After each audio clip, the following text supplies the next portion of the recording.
देखिए, आज प्रधानमंत्री जी सिवान के दौरे पर आए थे, जुमलाबाजी किए, भ्रम की राजनीति किए और जो बातें उन्होंने कही अंबेडकर जी के संबंध में, सबसे पहले तो उनको जवाब देना चाहिए कि अमित शाह जी ने किस तरह से उपहास बनाया था बाबा साहब डॉक्टर भीमराव अंबेडकर जी का।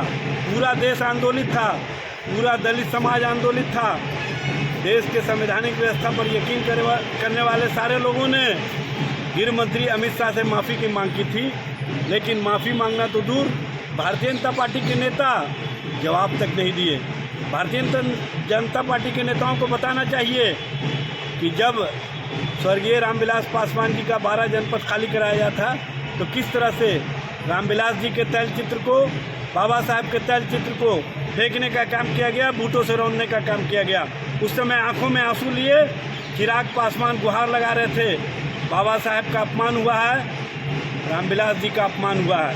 तब लालू प्रसाद जी ने और तेजस्वी जी ने कहा कि किसी भी स्थिति और परिस्थिति में हम भारत के संविधान निर्माता बाबा साहब के अपमान को बर्दाश्त नहीं कर सकते हैं। रामविलास जी के तैल चित्र को जिस तरह से फेंकवाने का काम किया दिल्ली पुलिस ने, हम इसको बर्दाश्त नहीं कर सकते हैं। चिराग पासवान अकेले नहीं हैं, हम लोग उनके साथ खड़े हैं। लेकिन हुआ क्या, चिराग पासवान उसी भारतीय जनता पार्टी के साथ अपमान सह करके भी जाने का काम किए।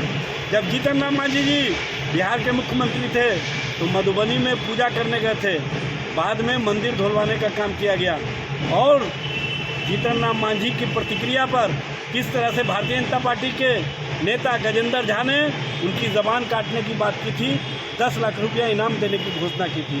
प्रधानमंत्री जी लालू प्रसाद जी दलितों, शोषितों, वंचितों के मान सम्मान के प्रतीक हैं। उनको हक और अधिकार देने के प्रति सत्ता में रहते हुए उन्होंने जो बिहार में काम किए हैं वो दलित समाज कभी नहीं भूल सकता है। उन्होंने अपार्टमेंट बनवाने का काम किया पटना में, उन्होंने मैला ढोने की प्रथा को सबसे पहले बिहार से समाप्त करने का काम किया, शौचालय की व्यवस्था की। लालू प्रसाद जी ने शोषितों, वंचितों के घरों के बीच जा कर के उनके बच्चों को नहलाने का काम किया, उनका सर झाड़ने का काम किया और कहा कि पढ़ो या मरो। आज जो दलित, शोषित, वंचित वर्ग के बीच से डॉक्टर, इंजीनियर या पदाधिकारी, अधिकारी आ रहे हैं, वो लालू प्रसाद जी के पढ़ने की प्रेरणा का ही परिणाम है।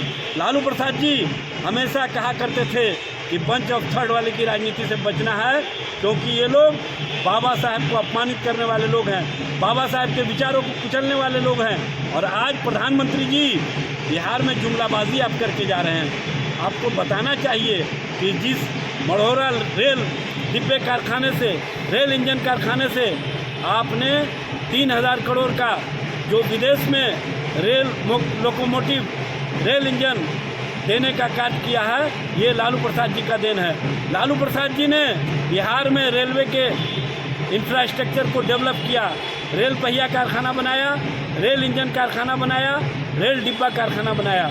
लालू प्रसाद जी ने 90,000 करोड़ रुपया रेलवे के माध्यम से मुनाफा देने का काम किया। प्रधानमंत्री जी आप बताइए कि आपने क्या किया।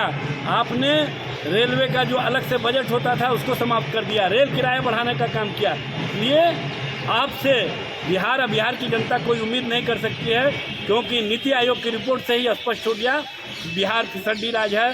चिकित्सा के क्षेत्र में, शिक्षा के क्षेत्र में बिहार पूरी तरह से मानवीय सूचकांक के मामले में फिसड्डी है, यह स्पष्ट रूप से दिखता है।